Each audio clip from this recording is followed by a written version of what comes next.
This assessment asks you to provide the mechanism for a series of steps pulled from a figure in the textbook. I'm going to help you with the first one. The other steps you'll have to do on your own. So on the screen, I've gone ahead and redrawn. We're going to take this beta ketoester and react it with sodium ethoxide, and then react that with this alkyl halide to make this molecule where it seems we formed a new bond between this carbon here of the beta ketoester and carbon 1 of the alkyl halide.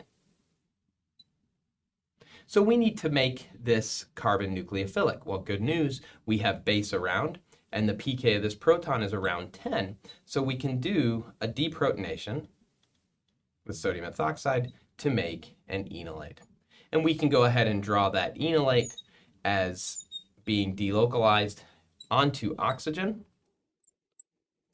This molecule here, this enolate, is going to be a good nucleophile, and therefore it can do SN2 reactions. So we can show this lone pair of electrons collapse down, push out the pi electrons to attack carbon 1 in an SN2 reaction, displacing the primary alkyl halide. That's going to give us this product. This is the mechanism of the first step